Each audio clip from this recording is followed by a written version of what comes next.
শান খুব খুশি না বাড়ি যাবার কথা শুনে। আমি উনার গলার আওয়াজ পেয়ে পিছনে ঘুরলাম, দেখলাম উনি বুকে 2 হাত গুজে আমার দিকে ভ্রু কুঁচকে তাকিয়ে আছে। সেটা দেখে আমি আবার সামনে তাকিয়ে নিজের কাজে মনোযোগ দিতে দিতে বললাম, ঈশা, তা হব না, কতদিন পর বাড়িতে যাচ্ছি।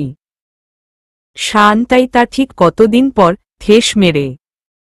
ঈশা, দেখুন, আমি জানি আপনি আমাকে ঠেস মেরে এসব বলছে, কিন্তু কি বলুন তো, আমরা তো মেয়ে, তো আমাদের কাছে একদিন মানে 1 মাস। আর আমি কোনোদিন বাবা মাকে ছাড়া থাকিনি। এসব বলতে বলতে দেখলাম উনি আমার পাশে এসে দাঁড়িয়ে আমার ব্যাগের দিকে তাকিয়ে আছে। আমি সেটা আর চোখে দেখে বললাম, ঈশা, কি দেখছেন এমন ভাবে? শান, কি আবার যেভাবে ব্যাগ গুছিয়েছ তাতে মনে হয় ওখানে 1 মাসের জন্য যাচ্ছ। ঈশা, কি যা তা বলছে, এখানে 2 সপ্তাহে কাপড়। 2 সপ্তাহ থাকবো তো নাকি? শান, হ্যালো ম্যাডাম, স্বপ্নের দুনিয়া থেকে বেরিয়ে আসুন। শ্বশুর বাড়িতে বেড়াতে যাচ্ছি। যাব, একদিন থাকবো, পরের দিন চলে আসব। আমি উনার মুখ থেকে এরকম কথা শুনে বললাম, ঈশা, মানে কি? শান, মানে কিছু না, ব্যাগ থেকে অর্ধেক কাপড় বের করো আর তারপর কাবার্ড থেকে আমি আমার কাপড় দিচ্ছি, সেগুলো রাখো। বলেই শান কাবার্ডের কাছে যেতে লাগলো। সেটা দেখে ঈশা অবাক হয়ে বলল, ঈশা, মানে আমরা একদিন থাকব? শান ঈশার কথায় থেমে গিয়ে পিছনে তাকিয়ে বলল, শান, হ্যাঁ। ঈশা এবার রেগে গিয়ে বলল, ঈশা, আপনি একদিন থেকে চলে আইসেন, আমি ওখানে কিছু দিন থাকব। এই কথা শুনে উনি আমার দিকে তেড়ে এসে আমার 2 বাহু চেপে ধরে রাগী দৃষ্টিতে বললেন, শান, দেখো, আমাকে রাগিও না ঈশা। আমি বুঝতে পারছি না এতে এত রাগার কি আছে। উনি আবারও বলে উঠলেন, শান, আমি যেটা বলবো সেটা করার চেষ্টা করবে। ঈশা, আচ্ছা, আপনি এত রেগে যাচ্ছেন কেন? অসহায় ভাবে। শান, তুমি আমার থেকে কখনো দূরে যাবার কথা বলবে না। আর হ্যাঁ, আমরা ওখানে একদিনই থাকব, বুঝতে পেরেছ তুমি? জোরে চিৎকার করে বলল। আমি উনার চিৎকার শুনে কেঁপে উঠেতেই উনি সেটা দেখে আমাকে ছেড়ে দিয়ে কাবার্ড থেকে নিজের শার্ট প্যান্ট এনে আমার কাছে দিয়ে রুম থেকে বেরিয়ে গেলেন। আমি বুঝতে পারি না মাঝে মাঝে উনার কি। আমি উনাকে কখনো বুঝতে পারবো না নাকি? উনার এত রাগের কেন আল্লাহ জানে। আমি ব্যাগের থেকে আমার কিছু জামাকাপড় সরিয়ে রেখে উনারগুলো রাখলাম। তারপর বিছানার দিকে যেতেই নিলেই ঘড়ির দিকে তাকালাম। দেখলাম 12টা বাজে। কিন্তু উনি এখনো রুমে এলেন না। আমি একবার ভাবলাম রুমের বাহিরে গিয়ে দেখব। তারপর ভাবলাম এত রাতে একা বাহিরে যেতে পারবো না আমি, কারণ আমার আবার ভূতের ভয় অনেক, তাই বের হলাম না, বিছানায় শুয়ে পড়লাম। শুয়ে পরকেই ঘুমের দেশে পাড়ি দিল ম।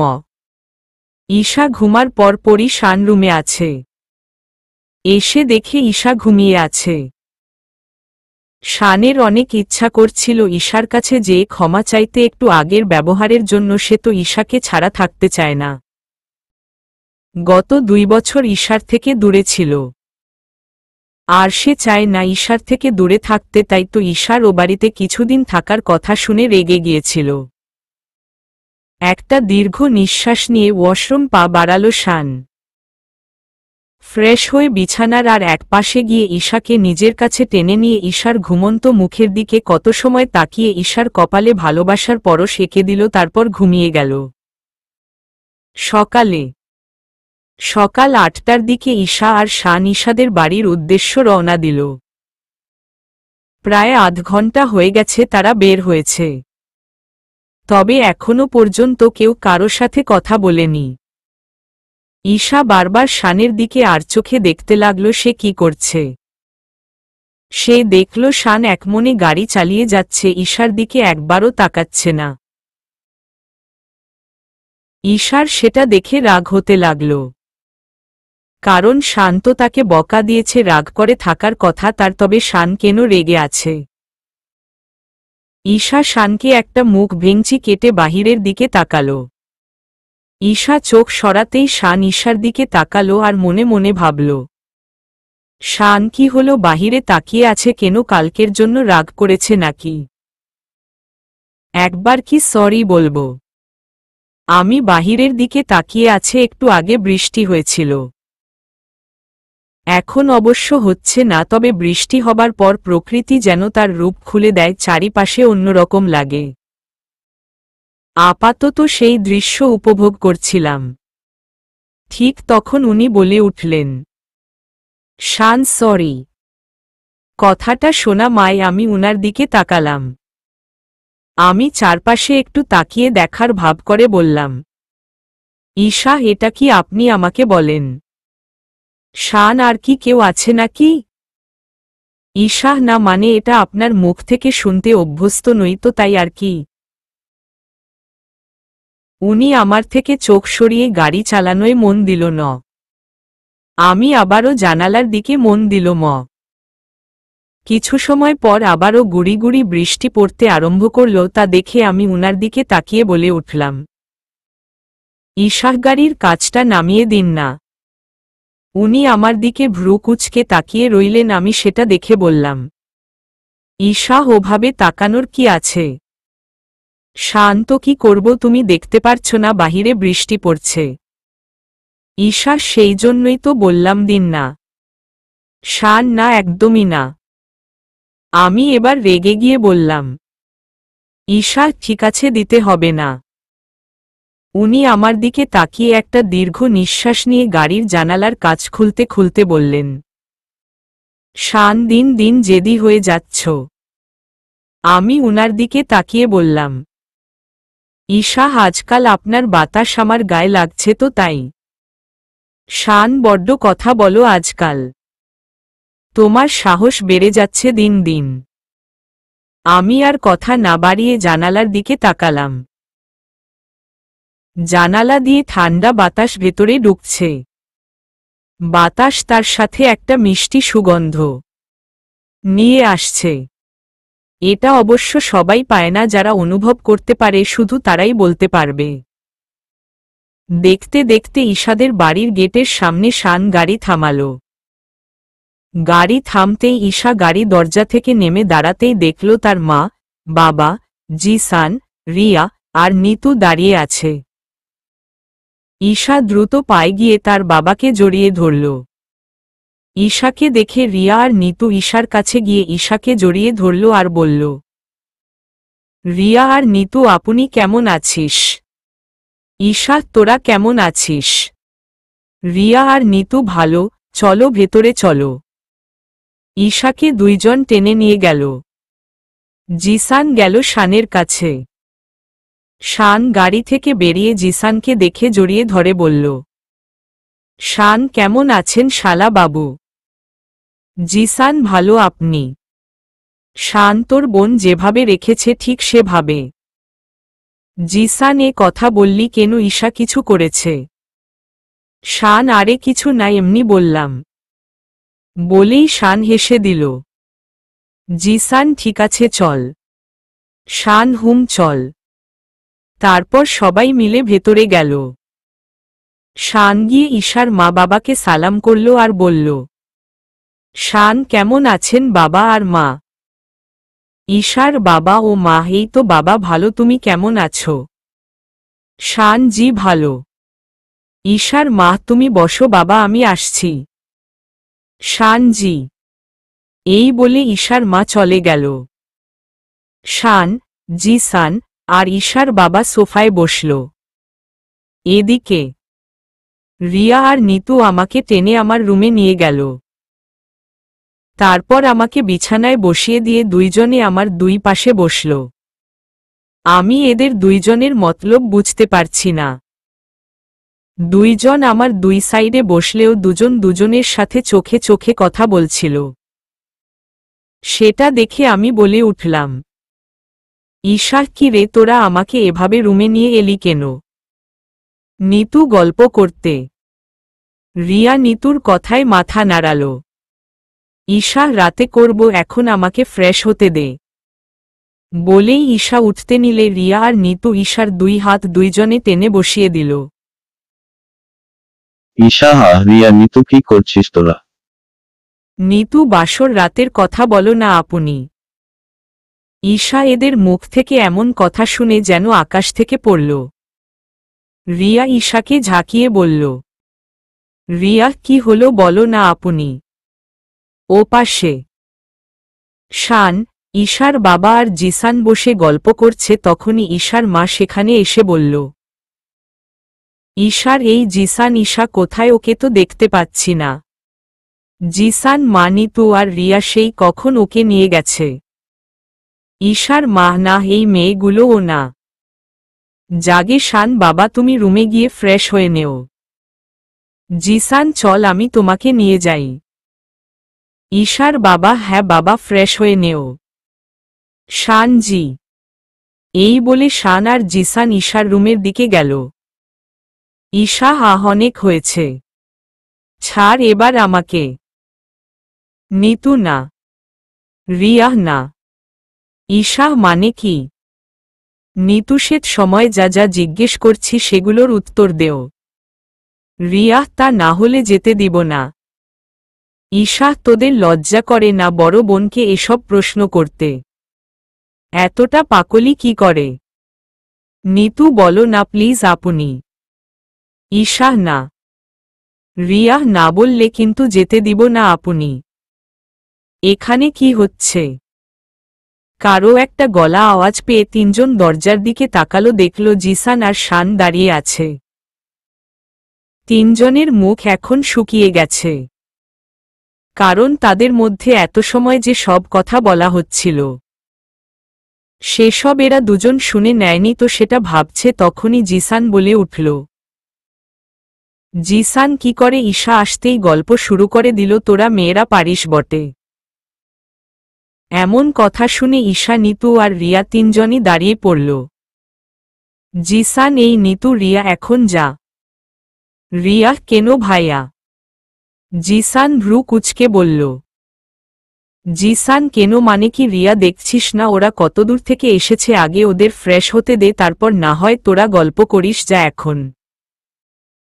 নিতু রিয়া কথা না বাড়িয়ে সেখান থেকে চলে গেল। আমি কোনো কথা বললাম না আর উনিও কিছু বললেন না। জিসান ভাইয়া উনাকে রেখে চলে গেলেন। উনি এখনো দরজার কাছে দাঁড়িয়ে আছে, আমি সেটা দেখে বললাম, ঈশা, কি হলো? দাঁড়িয়ে আছেন কেন? ভেতরে আসুন। শান, আসছি। তবে তোমরা এত সময় কি বলাবলি করছিলে? আমি মনে মনে ভাবতে লাগলাম, এই রে, উনি শুনে ফেলেনি তো? সেই মেয়ে দুটো না?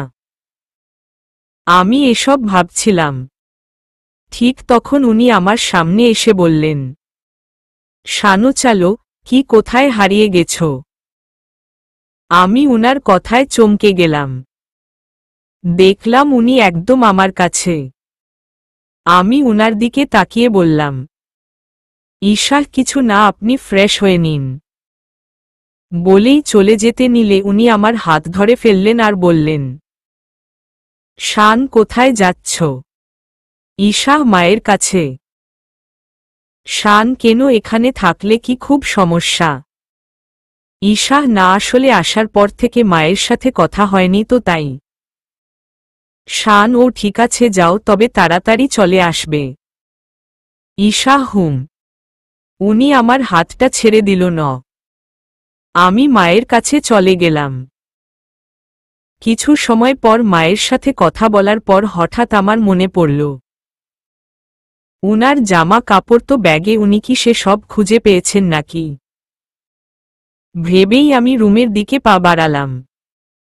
রুমে ঢুকে আমি দেখলাম উনি এখনো ওয়াশরুম থেকে বের হননি। তাই আমি ব্যাগ খুলে উনার জন্য একটা গেঞ্জি আর ট্রাউজার বের করে রাখতেই হঠাৎ ওয়াশরুমের দরজা খোলার আওয়াজ পেলাম। আমি সাইডে ঘুরতেই আমি হা হয়ে গেলাম, কারণ উনার পরনে শুধু একটা তাওয়াল। এটা দেখে আমি লজ্জায় চোখ সরিয়ে নিলাম আর বললাম, ঈশা, এখানে আপনার জামা কাপড় রাখা আছে, একটু তুতলিয়ে বলেই চলে যেতে নিলেই, শান দাঁড়াও। উনার ডাকে আমি থেমে গেলাম। উনি আস্তে আস্তে আমার কাছে আসতে লাগলেন। আমি বুঝতে পারছিলাম যে উনি আমার খুব কাছে চলে এসেছেন। কার উনি কাছে আসলেই কেনে জানি না, আমার হার্টবিট বেড়ে যায়, এটা আমি আগেও অনুভব করেছি, আর আজ তো একটু বেশি তার প্রভাব পাচ্ছি। উনি আমার বাম হাত ধরে নিজের দিকে ঘোরাতেই আমি আমার চোখ বন্ধ করে ফেললাম। উনি সেটা দেখে ভ্রু কুঁচকে বললেন, শান কি হলো, চোখ বন্ধ করে রেখেছ কেন? আমি চোখ বন্ধ রেখেই বললাম, ঈশা আমাকে যেতে দিন, আর প্লিজ আপনি চেঞ্জ করে নিন। আমার কথার কোনো পাল্টা জবাব আমি পেলাম না। হঠাৎ করে দরজা আটকানো আওয়াজ পেলাম। আমি ফট করে চোখ খুলে দেখলাম উনি আমার সামনে নেই। পিছনে ঘুরতেই দেখলাম উনি দরজা আটকে দিয়েছেন। সেটা দেখে আমি বলে উঠলাম, ঈশা কি করছেন, কি দরজা আটকাচ্ছেন কেন? উনি আমার দিকে এগিয়ে আসতে আসতে বললেন, শান তুমি তো বললে চেঞ্জ করতে, তো দরজা খুলে চেঞ্জ করব, একটা ডেভিল মার্কা হাসি দিয়ে। উনাকে এগিয়ে আসতে দেখে আমি পিছতে পিছতে বললাম, ঈশা মানে? শান তোমার সব মানের ওর আমার কাছে নেই। আমি পিছতে পিছতে দেয়ালের সাথে ঠেকে গেলাম। উনি আমার খুব কাছে চলে আসলেন। আমি চলে নিলেই উনি উনার দুই হাত দেয়ালে রাখলেন। আমি উনার দুই হাতের মাঝে ফেসে গেলাম। এবার আর আমার পালাবার কোনো রাস্তা উনি রাখলেন না। আমরা দুজন দুই জানার দিকে তাকিয়ে আছি। আমি বুঝতে পারছি না উনি কি করতে চাচ্ছেন। গলা আমার শুকিয়ে যাচ্ছে। উনি উনার মুখ আমার দিকে এগিয়ে আনছেন, সেটা দেখে আমার চোখ আপনা আপনি বন্ধ হয়ে গেল। কিছু সময় দুজনে এভাবেই রইলাম। উনার গরম নিঃশ্বাস আমার মুখে পড়ছে। তাতেই আমার অবস্থা খারাপ হয়ে যেতে লাগল। হাত পা কাঁপতে আরম্ভ করল। ঈশাকে এভাবে কাঁপতে দেখে শান শব্দ ছাড়া হেসে উঠল। ঈশার থেকে এক পা পিছিয়ে নিজের ভেজা চুলে হাত দিয়ে ঝাঁকাতেই চুলে জমে থাকা পানিগুলো ঈশার নাক মুখে পড়ল। হঠাৎ এভাবে ঈশার মুখে পানি পড়াতে ঈশা চোখ মুখ কুঁচকে ফেলল। সেটা দেখে শান তার হাসি আর চাপিয়ে রাখতে পারল না, জোরে জোরে হাসতে লাগল। হঠাৎ আমার নাক মুখে পানির ছিটে পড়তেই আমি চমকে উঠলাম। আর মনে মনে ভাবতে লাগলাম, আমাদের ছাদ আবার ফুটো হয়ে যায়নি তো? ঠিক তখন উনার হাসির আওয়াজ আমার কানে ভেসে আসল। আমি চোখ খুলে দেখলাম উনি হাসেই চলেছে। আমি উনার হাসির দিকে মুগ্ধ হয়ে তাকিয়ে রইলাম। একজন মানুষকে হাসলে যে এত সুন্দর লাগতে পারে সেটা আমার জানা ছিল। উনি হাসতে হাসতে বিছানায় বসে পড়লে আমি উনার দিকে একদৃষ্টিতে তাকিয়ে রইলাম। আমি উনার দিকে একদৃষ্টিতে তাকিয়ে রইলাম।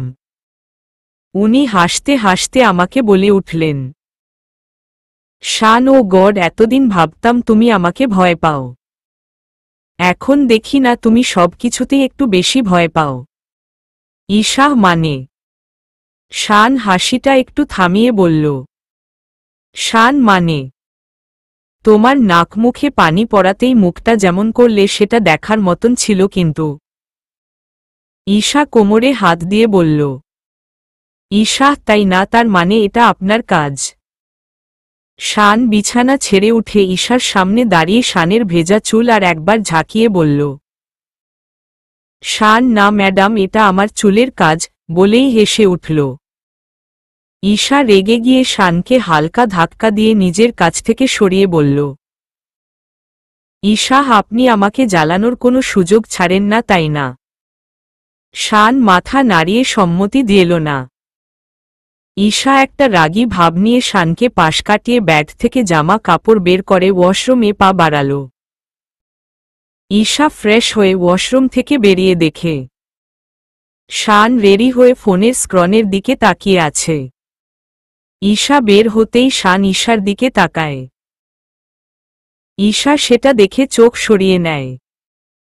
ঈশা তার মাথার চুল তাওয়াল দিয়ে মুছতে মুছতে ড্রেসিং টেবিলের দিকে যায়। চুল মুছে তাওয়ালটা সাইডে রেখে আয়নার দিকে তাকিয়ে দেখল শান তার দিকে অপলক দৃষ্টিতে তাকিয়ে আছে। ঈশা ও শানের দিকে তাকিয়ে তার মতিগতি বোঝার চেষ্টা করছি, ঠিক তখনই তার রুমের দরজায় নক পড়ল। ঈশা দরজার কাছে গিয়ে দরজা খুলে দিতেই দেখল নিতু দাঁড়িয়ে আছে। নিতুকে ঈশা কিছু জিজ্ঞেস করার আগেই নিতু বলে উঠল, নিতু তোমাকে আর জিজুকে খেতে ডাকছে। ঈশা হুম, তুই যা, আসছি। নিতু না, এখনই যেতে বলেছে, খাবার টেবিলে সবাই অপেক্ষা করছে আপনি। ঈশা ঠিক আছে, আসছি। নিতু তাড়াতাড়ি কিন্তু। ঈশা হ্যাঁ রে বাবা, আসছি বলতেই নিতু চলে গেল। ঈশা দরজার কাছ থেকে রুমে এসে শানের দিকে তাকিয়ে দেখল শান এখন তার দিকে তাকিয়ে আছে। ঈশা সেটা দেখে নিজেকে সামলিয়ে বলল, ঈশা খেতে চলুন। ঈশার ডাকে শানের হুঁশ ফিরল। শান উঠে দাঁড়িয়ে বলল, শানুহুম চলো। বলেই দুজনে খাবারের টেবিলের সামনে গেল। দেখল সবাই তাদের জন্য অপেক্ষা করছে। ঈশা শান গিয়ে টেবিলে বসল। তাদের বসার পর পরই সবাই বসল। ঈশার মা সবাইকে খাবার দিতে লাগল। ঈশা টেবিলের দিকে তাকিয়ে দেখল সব খাবার তার আর শানের পছন্দের রান্না করা হয়েছে। ঈশা তার নিজের পছন্দের খাবার দেখে মুখে তার হালকা হাসি ফুটে উঠল। দুপুরের খাবার পর এখন আমার আর ভালো লাগছে না। চোখে একরাশ ঘুম এসে হানা করছে। উনি আর ভাইয়া বাহিরে গেছে। আমি রুমে ঢুকে দরজাটা হালকা চাপিয়ে বিছানায় গা এলিয়ে দিল ম। সঙ্গে সঙ্গে ঘুমের দেশে পাড়ি দিল ম। সন্ধ্যায় আমার ঘুম থেকে উঠে দেখি সন্ধ্যা হয়ে গেছে। উনার কথা মনে পড়তেই আমার পাশে তাকিয়ে দেখি উনি এখন আসেননি। তাই আমি উঠে ফ্রেশ হতে গেলাম। ফ্রেশ হয়ে রুমে এসে দেখি উনি বিছানায় বসে আছি। আমাকে দেখে উনি বলে উঠলেন, শান ঘুম হল?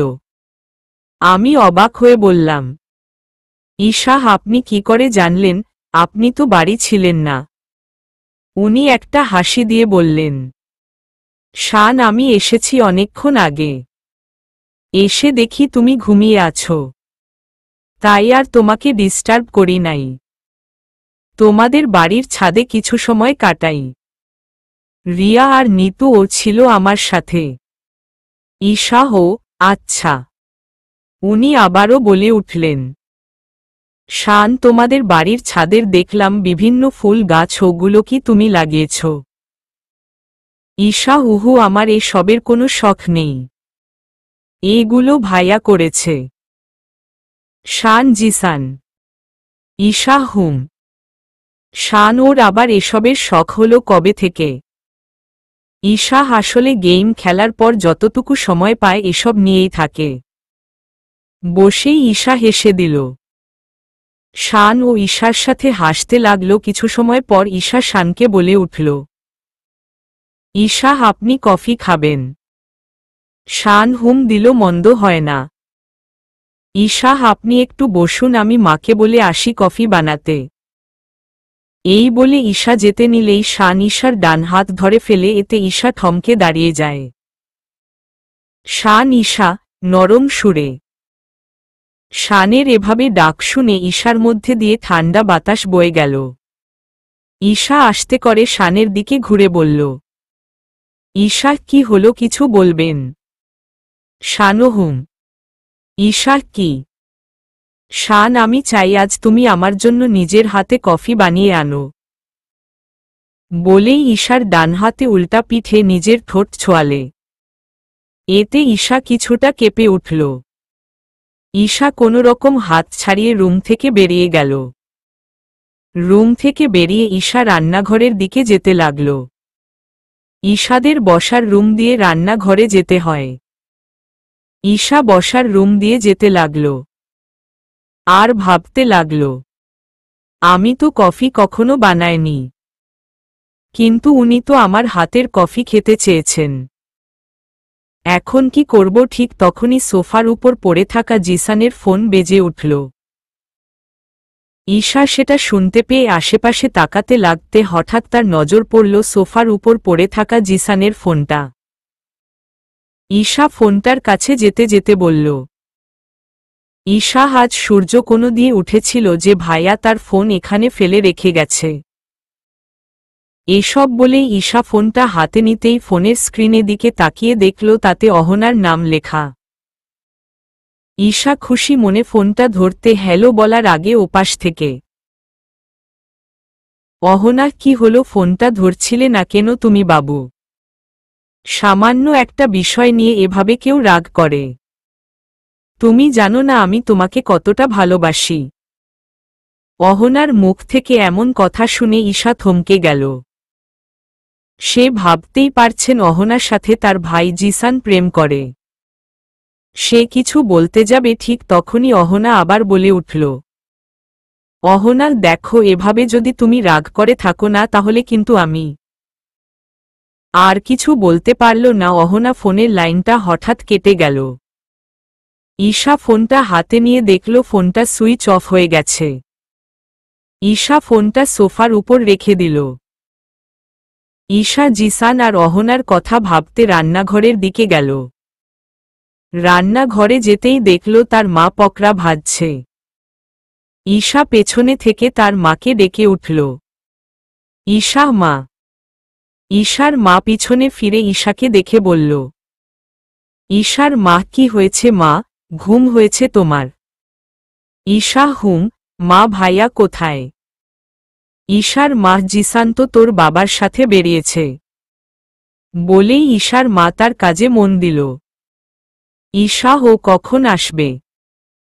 ঈশার মা ঈশার দিকে না তাকিয়ে ওর দিল।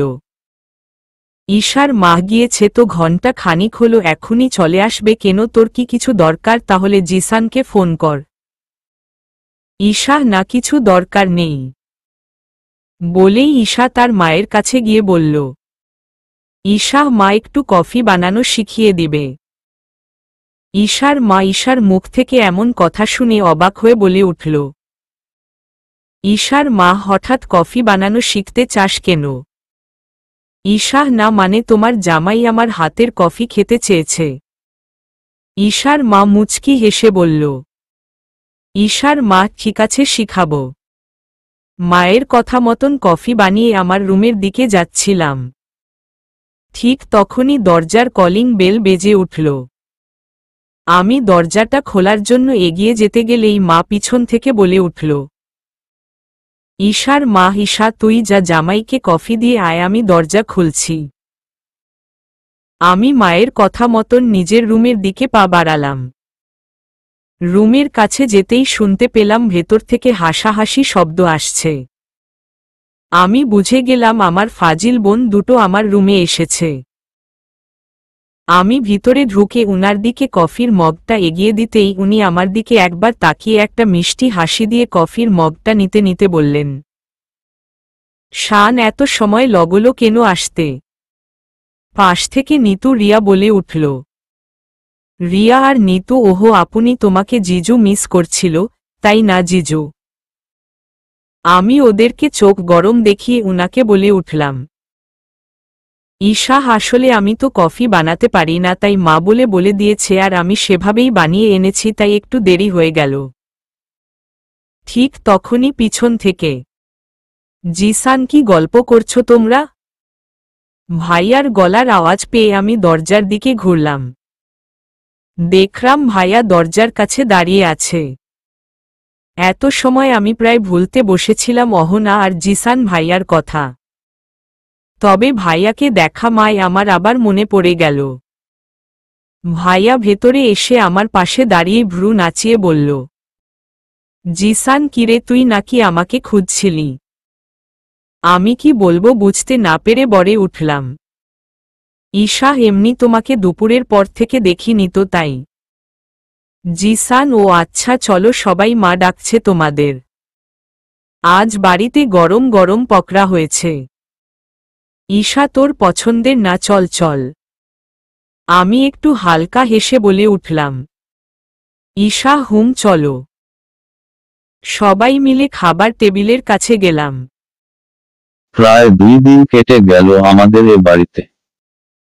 উনার তো প্ল্যান ছিল একদিন থাকার, তবে বাবা মা আর ভাইয়া জোর করার ফলে উনি না চাইতেও আরও একদিন থেকে যেতে হলো আমাদের।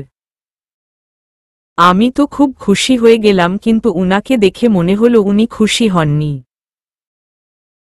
এই 2 দিন ভাইয়াকে যতবার দেখেছি ততবারই আমার মনে হয়েছে আমার এই গেম পাগল ভাইয়া প্রেম ও করে, তাও আবার অহনার সাথে, তাও সবাইকে লুকিয়ে। আমি একবার মনে মনে ভাবলাম ভাইয়াকে কি অহনা কথা জিজ্ঞেস করব, পরে ভাবলাম থাক, এসব নিয়ে কথা না বলাই ভালো। কেউ যদি শুনে নেয়, বিশেষ করে উনি, তাহলে হয়তো উনি সেটা মেনে নিতে নাও পারেন। আমরা খুব সকাল সকালই রওনা দিল ময়ে, বাড়ি থেকে যেতেই মন চাইছ না আমার। আসার সময় মা বাবা ভাইয়াকে ধরে কান্না করেছি, তারও কান্না করেছে। অনেকক্ষণ হয়ে গেছে শান আর ঈশা রওনা দিয়েছে, তবে এখনো পর্যন্ত কেউ কারো সাথে একটা কথাও বলেনি। শান কথা বলেনি কারণ আসার আগে ঈশা প্রচুর কান্না করেছে, তাই ঈশাকে কিছু সময় দিয়েছে নিজেকে সামলানোর জন্য। তবে এখন শানের ঈশার এই চুপ থাকাটা ভালো লাগছে না, তাই শান বলে উঠল, শান কি হয়েছে, তোমার কথা বলছো না কেন? ঈশা খুব কি খারাপ লাগছে তোমার? ঈশা এত সময় বাহিরের দিকে তাকিয়েছিল, মনে মনে সে বিভিন্ন কথা ভাবছিল, তার আর শানের সম্পর্ক নিয়ে, জিসান আর অহনার সম্পর্ক নিয়ে। এসব ভাবতে ভাবতে হঠাৎ শানের গলার আওয়াজ পেয়ে ঈশা চমকে উঠে শানের দিকে তাকিয়ে বলল, ঈশা কিছু কি বলছিলেন? শান ঈশার দিকে ভ্রু কুঁচকে বলল, শান কি হয়েছে তোমার, এত বেখেয়ালি কেন তুমি? ঈশা কই না তো, আমি তো। শান থাক, আর কিছু বলতে হবে না। একটু রেগে বলল কথাটা, কারণ সে কোনোভাবেই ঈশা আর তার সম্পর্কটা স্বাভাবিক করতে পারছে না। যতবারই সে ঈশার কাছে যায়, ঈশা যেন তার থেকে দ্বিগুণ দূরে চলে যায়। এসব ভেবেই শানের মাথাটা মাঝে মাঝে গরম হয়ে যায়, তবুও নিজেকে কন্ট্রোল করে সে, কারণ সে আর চায় না তার রাগের কারণে তাদের সম্পর্কে আর কোনো বাধা আসুক। তাই সে মনে মনে ঠিক করে ঈশাকে কোনো বিষয়ে জোর করবে না। ঈশা আপনি কি রাগ করলেন? শান না, গম্ভীর সুরে বলেই শান গাড়ি চালানোয় মনোযোগ দিল। বাহিরে খুব জোরে বৃষ্টি পড়ছে।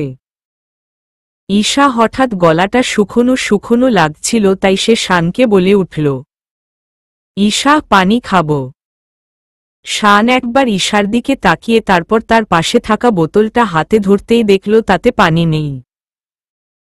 শান ঈশার দিকে তাকিয়ে বলল, শান বোতলে পানি নেই। আচ্ছা দাঁড়াও দেখি আশেপাশে কোথাও দোকান পাই কিনা। ঈশা হুম। অবশেষে উনি একটা দোকানের সামনে গাড়ি দাঁড় করিয়ে ছাতা নিয়ে গাড়ি থেকে বেরিয়ে দোকান থেকে একটা পানির বোতল কিনে আনলেন, সাথে কিছু খাবারও আনলেন। আমাকে পানি বোতল আর খাবারগুলো দিয়ে বলেন, শান খেয়ে নেও, সকালে তো তেমন কিছু খাওনি। বলেই উনি গাড়ির ভিতরে ঢুকে সিট বেল্ট লাগিয়ে গাড়ি স্টার্ট দিল না।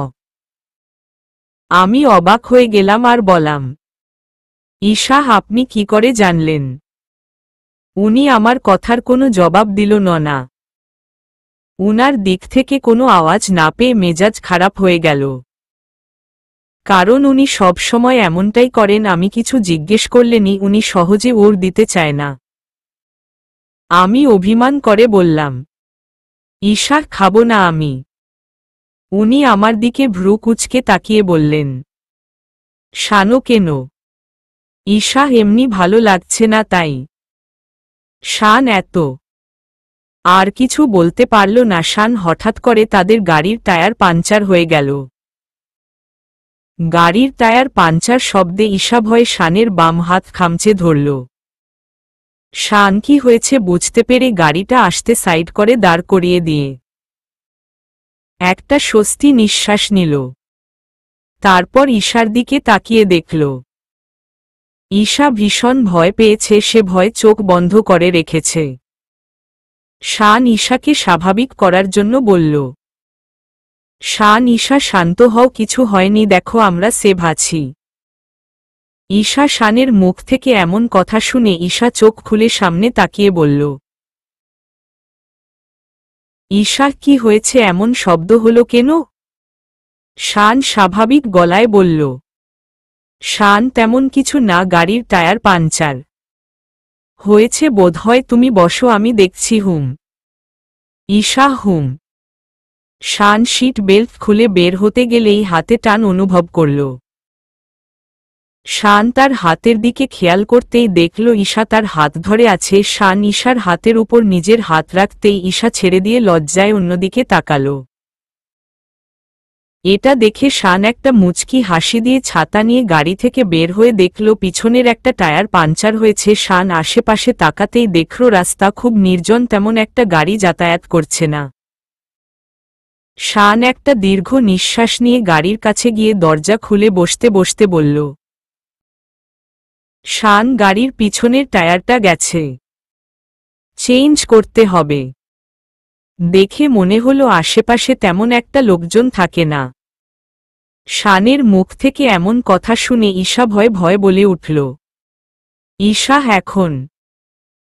শান ঈশার দিকে তাকিয়ে দেখল ঈশা ভয় পাচ্ছে। শান ঈশার গালে হাত রেখে বলল, শান চিন্তা করো না, আমি আছি তো নাকি? ঈশা শানের দিকে তাকিয়ে ধিমি গলায় বলল, ঈশা হুম। শান এখন লক্ষ্মী মেয়ের মতন গাড়িতে বসো, আমি টায়ারটা চেঞ্জ করে আসছি। বলেই শান যেতে নিলেই ঈশা শানের হাত চেপে ধরে বলল, ঈশা বাহিরে তো প্রচুর বৃষ্টি হচ্ছে, আপনি এই অবস্থায় টায়ার চেঞ্জ করবেন কিভাবে? শান কোনো ব্যাপার না, ম্যানেজ করে নিব। ঈশা আমি আপনার সাথে আসি। কথাটা শুনে শান কিছুটা অবাক হয়ে ঈশার দিকে তাকিয়ে রইল। সেটা দেখে ঈশা আবারও বলে উঠল, ঈশা না মানে আমি ছাতা ধরতাম আপনি কাজ করতে। শান তার কোনো দরকার নেই, বৃষ্টিতে ভিজলে তোমার জ্বর আসতে পারে। বলেই শান চলে গেল। ঈশার গাড়ির মধ্যে বসে রইল। শান গাড়ির ডিকি থেকে নতুন একটা টায়ার বের করল। এক হাত দিয়ে ছাতা ধরে অন্য হাত দিয়ে টায়ার খুলছে। এতে তার বেশ সমস্যা হচ্ছিল। কোনো মতে গাড়ি থেকে টায়ারটা খুলে সাইডে রেখে নতুন টায়ারটা লাগাতে যাচ্ছিল। ঠিক তখনই একটা দমকা বাতাস এসে শানের ছাতাটা উড়িয়ে নিয়ে গেল। এমটা হওয়াতে শান কয়েক সেকেন্ডের মধ্যে ভিজে একাকার হয়ে গেল। সেই উঠে দাঁড়িয়ে সামনে তাকাতেই যা দেখল ঈশা দাঁড়িয়ে আছে। আমার গাড়ির ভিতরে বসে কেমন জানি অস্তিত্ব বোধ হতে লাগল। উনি একা কিভাবে টায়ার চেঞ্জ করবে সেটা ভেবে আমি আর বসে থাকতে পারলাম না। গাড়ির দরজা খুলে একটা ছাতা নিয়ে বের হয়ে উনার সামনে যেতে না যেতেই একটা বাতাস এসে আমার ছাতাটা উড়িয়ে নিয়ে গেল। এতে আমি ভিজে একাকার হয়ে গেলাম। শান তার সামনে ঈশাকে এভাবে ভেজা শরীরে দেখে রেগে গেল। সে দ্রুত পায়ে ঈশার কাছে গিয়ে বলল, শানু তোমাকে কতবার বলেছি গাড়ি থেকে বেরিও না, তুমি তবুও গাড়ি থেকে বের হলে। ঈশা হামি। শানু চুপ, আর একটাও কথা বলবে না। তুমি কি পণ করে রেখেছ যে আমি ডানে যেতে বললে তুমি বামে যাবে আর বামে যেতে বললে ডানে যাবে? জোরে বলল। ঈশা মাথা নিচু করে দাঁড়িয়ে রইল, কারণ ভুল তো তারই। সেটা দেখে শান বলে উঠল, শান কি হলো এখন, মাথা নিচু করে আছো কেন? ঈশা মাথা তুলে শানের দিকে তাকিয়ে বলল, ঈশা আমি তো আপনাকে সাহায্য করতে এসেছি।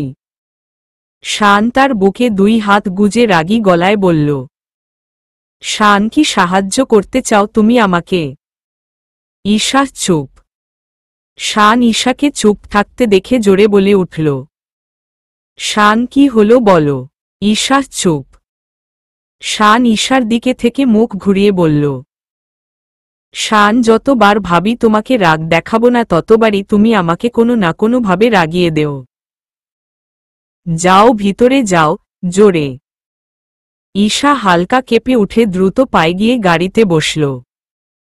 গাড়িতে বসে নিচুপে চোখের জল ফেলতে লাগল ঈশা। কিছু সময় পর শানু তার কাজ শেষ করে গাড়িতে গিয়ে বসল। সারা রাস্তায় ঈশার দিকে একবার তাকাল না শান। শান তার বাড়ির সামনে গাড়ি থামাতেই ঈশা গাড়ির দরজা খুলে বাড়ির ভেতরে ঢুকে সোজা তার রুমে চলে গেল। ঈশার খুব খারাপ লেগেছে শানের এমন ব্যবহারে। শান ঈশাকে নামিয়ে দিয়ে গাড়ি নিয়ে বেরিয়ে গেল। ঈশা রুমের মেঝেতে বসে বিছানায় মাথা রেখে নিচুপে কান্না করে যাচ্ছে। কান্না করতে করতে একসময় ঈশা ঘুমিয়ে গেল। যখন তার ঘুম ভাঙল রুমে চারপাশে তাকিয়ে তারপর ঘড়ির দিকে তাকাতেই দেখল 7টা বাজে। ঈশা ঝটপট উঠে দাঁড়াল। শরীরের ভেজা শাড়িটা শুকিয়ে গেছে। তার কান্না কাটিতে এত ব্যস্ত ছিল যে পরনে যে তার ভেজা শাড়ি সেটা তার মনেই ছিল। ঈশা ভাবল শান এসে যদি দেখে সে এখনো ভেজা শাড়ি পরে আছে তাহলে তাকে আর এক দফা বকা শুনতে হবে। তাই দ্রুত পায়ে কাবার্ডের কাছে গিয়ে শাড়ি বের করে ওয়াশরুমে চলে গেল। ওয়াশরুম থেকে বেরিয়ে নিচে চলে গেল ঈশা। সে ভাবল শান হয়তো তার উপর রাগ করে রুমে আসেনি, নিচে আছে বোধহয়। কিন্তু নিচে নামতেই দেখল পুরো বাড়িতে কেউ নেই। আমি কিছুটা অবাক হলাম, কারণ এই সময় আমার শাশুড়ি মা বসে বসে টিভি দেখে আর অহনা সোফায় বসে ফোন চালায়। কিন্তু আজ কাউকে দেখতে পারছি না। আমি মনে মনে ভাবতে লাগলাম রান্নাঘরে নেই তো গিয়ে দেখি তো একবার। যেই ভাবা সেই কাজ করলাম, রান্নাঘরের দিকে যেতে নিলেই দেখলাম এ বাড়ির কাজের মেয়েটা রান্নাঘরে থেকে বের হচ্ছে। আমাকে দেখে সে বলে উঠল, কাজের মেয়েটা নতুন বউ আপনি কখন আইছেন? ঈশা এসেছে অনেকক্ষণ আগে। কাজের মেয়েটা হতায় ঠিক আছে, তার নতুন বউ হুনেন রান্না কইরা দিয়া গেলাম, খাইয়া লইন ঠিক আছে আমি তয় গেলাম। বলে মেয়েটা চলে যেতে নিলেই আমি বলে উঠলাম, ঈশা শোন। কাজের মেয়েটা থেমে গিয়ে বলে উঠল, কাজের মেয়েটা যে কন? ঈশা মা আর অহনা কোথায়? উনাদের তো দেখতে পাচ্ছি না। কাজের মেয়েটা জিহ্বা কামড় দিয়ে বলল, কাজের মেয়েটার দেখছেনি নতুন বউ এককারে কথাটা মাথা থাইকা চইলা গেছে। খালাম্মা তার এক বান্ধবী আছে, নাহের শরীর নাকি জন্মের খারাপ, তাই খালাম্মা হেগো বাড়িতে গেছে, সাথে অহনা আফারেও লইয়া গেছে, আর খালু হের অফিসের কামে বাহিরে গেছে। খালাম্মা কাল ফিরব আমারে তো কইয়া গেল, শান ভাইরে ফোন করব কইরো করে নাই।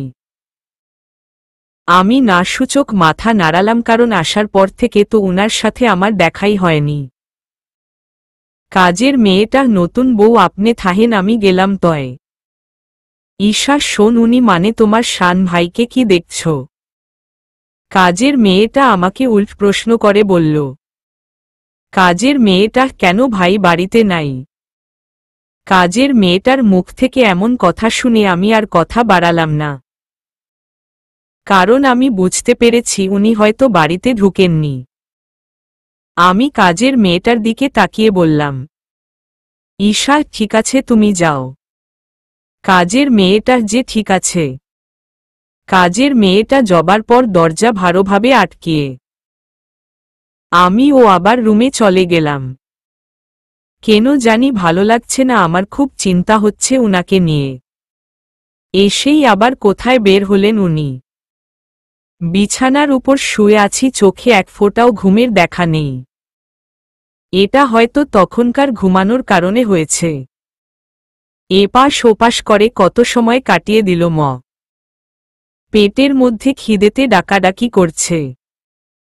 প্রায় সারাদিনই না খাওয়া, এখন খিদেটা বেড়ে দ্বিগুণ হয়েছে, কিন্তু নিচে যাওয়ার সাহস হচ্ছি না।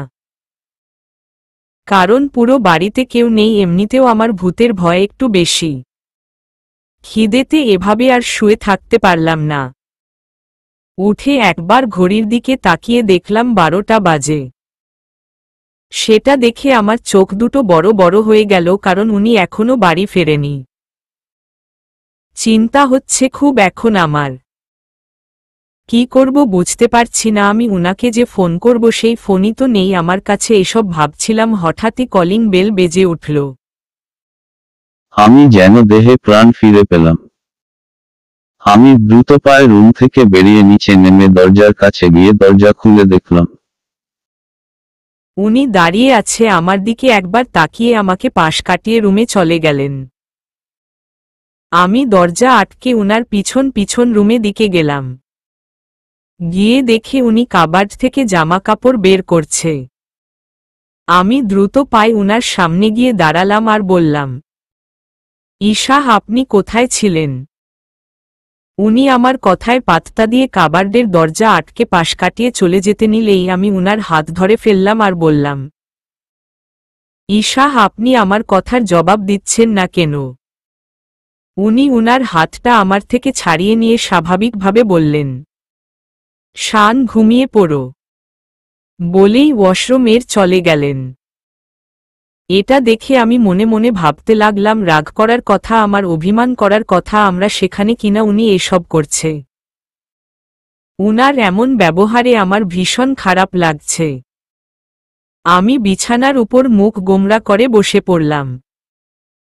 কিছু সময় পর উনি ওয়াশরুম থেকে বের হতেই আমি উঠে দাঁড়িয়ে উনার সামনাসামনি গিয়ে বললাম, ঈশা, সমস্যা কি আপনার? উনি আমার দিকে তাকিয়ে তারপর তার হাতে থাকা তাওয়ালটা সোফার উপর রেখে আমাকে বলে উঠলেন, শান, আমার কোনো সমস্যা নেই, সব সমস্যা তোমার। বলেই উনি বিছানার কাছে গেলেন। আমি পিছন থেকে বলে উঠলাম, ঈশা, আমি কি করছি? আপনি তো আমাকে বকা দিল না। রাগ তো করার কথায় আমার, সেখানে কি না আপনি রাগ করছেন? শান চুপ। ঈশা, কি হলো, কথা বলছেন না যে? শান বিছানায় বসতে বসতে বলল, শান, কি বলবো, কি শুনতে চাও তুমি? ঈশা আর দাঁড়িয়ে না থেকে শানের সামনে গিয়ে মাথা নিচু করে বলল, ঈশা, আপনি যা বলবেন তাই শুনব, কিন্তু এভাবে আমার কথা বইলেন না। শানের ঈশাকে এভাবে দাঁড়িয়ে থাকতে দেখে সব রাগ যেন নিমিষেই হারিয়ে গেল। সে ঈশার হাত ধরে টেনে নিয়ে নিজের পাশে বসিয়ে গম্ভীর কণ্ঠে বলল, শান, যা বলবো তাই শুনবে তো? ঈশা শানের চোখের দিকে তাকিয়ে বলল, ঈশা, কি করতে হবে আমাকে বলুন। শান ভালোবাসবে একটু আমাকে? কথাটা শোনা মায় ঈশা শানের দিকে চোখ বড় বড় করে তাকাল। সকালে, খুব সকালে ঘুম ভাঙল আমার। চোখ খুলতে নিজেকে উনার বুকের মধ্যে পেলাম। উনার মুখের দিকে তাকাতেই কাল রাতের কথা মনে পড়ে গেল। আমি একটু লজ্জা পেলাম। আমি আস্তে আস্তে উনার কাছ থেকে উঠে ওয়াশরুম চলে গেলাম। ওয়াশরুম থেকে বেরিয়ে দেখি উনি এখনো ঘুমিয়ে আছে। আমি একবার ভাবলাম উনাকে ডাকবো, পরে ভাবলাম না থাক, কাল অনেক রাতে এসেছে, একটু ঘুমাক। এই ভেবে আমি নিচে চলে গেলাম। নিচে যেতেই বাড়ির কলিং বেল বেজে উঠল। আমি গিয়ে দরজা খুলে দিল ম। দরজা খুলতেই দেখি কাজের মেয়েটা এসেছে। আমি তাকে দেখে দরজা থেকে সরে গেলাম। মেয়েটা ভিতরে ঢুকে দরজা আটকে রান্নাঘরে চলে গেল। আমিও তার সাথে সাথে গেলাম। কাজের মেয়েটা রান্নাঘরে গিয়ে দেখল কালকে সব রান্না করা খাবার সে ঠিক যেভাবে রেখেছে সেভাবেই রয়েছে। কাজের মেয়েটা তখন বলে উঠল, কাজের মেয়েটা, হে বাবা, সব খাওনি দিহি ধরা। ঈশা রান্নাঘরে ঢুকতেই কাজের মেয়েটা বলে উঠল, কাজের মেয়েটা, নতুন বউ, আপনারা দেহি কিছুই খান নাই। ঈশা আমতা আমতা করে বলল, ঈশা, হ্যাঁ, আসলে উনার আসতে একটু লেট হয়েছিল তাই খেতে পারিনি। কাজের মেয়েটা, ও আচ্ছা, তাই কন। শানের ঘুম ভাঙতেই সে অনুভব করল ঈশা তার পাশে নেই। শান উঠে ঘড়ির দিকে তাকিয়ে দেখল 10টা বাজে। সে দ্রুত উঠে ওয়াশরুমে গিয়ে গোসল সেরে বের হয়ে রেডি হতেই দেখল ঈশা দরজা দিয়ে কফির মগ নিয়ে ভেতরে ঢুকছে। আমি রুমে ঢুকতেই দেখলাম উনি রেডি হচ্ছে। আমি কফির মগটা উনার দিকে এগিয়ে দিয়ে বললাম, ঈশা, আপনার কফি। উনি একটা মিষ্টি হাসি দিয়ে কফির মগটা আমার কাছ থেকে নিয়ে বললেন, শান, তুমি আমাকে ডাকলে না কেন জানো? আজ অফিসে যেতে কতটা লেট হয়ে গেল। বাবাও তো বাহিরে। ঈশা, আসলে আমি ভাবলাম আপনি কাল রাতে দেরি করে এসেছিলেন তো তাই আর ডাকিনি। শান, ঠিক আছে, কোনো ব্যাপার না। আচ্ছা শোন, আমি এখন অফিসে বের হব। তুমি ঠিক মতন খেয়ে নিও, আর হ্যাঁ মা দুপুরের মধ্যে চলে আসবে। ভালোভাবে থেকো। বলেই ঈশার কাছে এসে শান ঈশার কপালে ভালোবাসার পরশ দিল।